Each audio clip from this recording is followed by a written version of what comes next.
Ovulation day क्या होता है और मैं अपना ओव्यूलेशन डे कैसे निकालूं, तो इस वीडियो को बिना स्किप करे एंड तक देखना। तो फ्रेंड्स, ओव्यूलेशन डे वो दिन होता है जिस दिन एक फीमेल की यूट्रस से अंडा बाहर आता है। और अगर आपको प्रेग्नेंट होना है तो आपको ओव्यूलेशन डे वाले दिन ही अपने पुरुष पार्टनर के साथ संबंध बनाने चाहिए और आप अपना ओव्यूलेशन डे बहुत आसान तरीके से निकाल सकती हो। फ्रेंड्स, लगभग हर फीमेल का ओव्यूलेशन डे यानी अंडा निकलने वाला दिन पीरियड साइकिल लेंथ में से 14 डेज माइनस करके निकल सकता है, क्योंकि महिला का अंडा अगले पीरियड से 14 डेज यानी 14 दिन पहले निकलता है।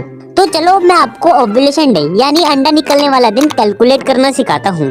पर फ्रेंड, सबसे पहले आपको ये पता होना चाहिए कि आपकी पीरियड साइकिल लेंथ कितनी है।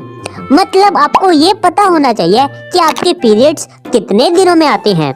बहुत सारी फीमेल्स अपनी पीरियड साइकिल लेंथ गलत तरीके से कैलकुलेट करती है, जिसकी वजह से उनका ओव्यूलेशन डे भी गलत कैलकुलेट होता है। तो फ्रेंड्स, सबसे पहले हम पीरियड साइकिल लेंथ कैलकुलेट करना सीखते हैं और ये मैं आपको एक एग्जांपल की मदद से समझाऊंगा। मान लो कि आपका पहला पीरियड 22 जनवरी को आया है और दूसरा पीरियड 20 फरवरी को आया है। तो इस केस में अगर आप 22 जन से लेकर 20 फरवरी तक सारे डेज काउंट करोगी तो आपकी पीरियड साइकिल लेंथ 30 डेज की होगी। चलो मैं आपको काउंट करके भी दिखा देता हूँ और आप भी अपने घर पर बिल्कुल इसी तरह से अपनी पीरियड साइकिल लेंथ काउंट करना। तो 22 जन को पहला पीरियड स्टार्ट हुआ है, तो 22 जन को हम फर्स्ट डे मानेंगे।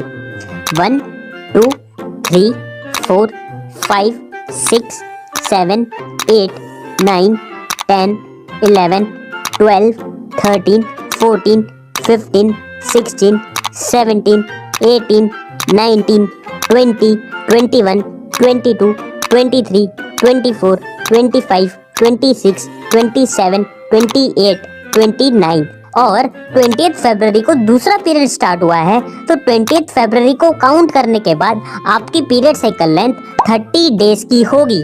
तो फ्रेंड्स, कुछ इस तरह से पीरियड साइकिल लेंथ कैलकुलेट करनी होती है। अब पीरियड साइकिल लेंथ कैलकुलेट करने के बाद बारी आती है ओव्यूलेशन डे की, यानी अंडा निकलने वाले दिन की। तो अंडा निकलने वाले दिन को कैलकुलेट करने के लिए हमको पीरियड साइकिल लेंथ में से 14 डेज माइनस करने पड़ेंगे। और हम 14 डेज माइनस इसलिए करते हैं क्योंकि एक फीमेल का अंडा अगले पीरियड से 14 डेज पहले निकलता है। मतलब एक फीमेल का ओव्यूलेशन डे अगले पीरियड आने से 14 डेज पहले होता है। चलो ये भी एग्जाम्पल की मदद से समझते हैं। मान लो कि आपका पहला पीरियड 22 जनवरी को आया है और दूसरा पीरियड 20 फरवरी को आया है। तो इस केस में आपकी पीरियड साइकिल लेंथ 30 डेज की होगी, जो अभी हमने कुछ देर पहले ही कैलकुलेट करी थी। और ओव्यूलेशन डे को कैलकुलेट करने के लिए हमें 30 में से 14 डेज माइनस करने पड़ेंगे और 30 में से 14 डेज माइनस करने के बाद 16 आएगा। मतलब इस केस में ओव्यूलेशन डे दूसरे पीरियड के 16 डेज बाद आएगा। चलो ये भी कैलकुलेट कर लेते हैं। 20 फरवरी को दूसरा पीरियड आया है, तो 20 को हम फर्स्ट डे मानेंगे। 1 2 3 4 5 6 7 8 9 10 11 12 13 14 15 और 16, यानी इस केस में आपका ओव्यूलेशन डे 7 मार्च के आसपास होगा। तो फ्रेंड्स, इस केस में अगर एक महिला प्रेग्नेंट होना चाहती है तो मैं आपको यही रिकमेंड करूंगा कि एक महिला को 6, 7 और 8 मार्च तीनों दिन संबंध बनाने चाहिए। अगर एक महिला ओव्यूलेशन डे के आसपास तीनों दिन संबंध बनाती है तो महिला के प्रेग्नेंट होने के चांसेस बहुत बढ़ जाते हैं।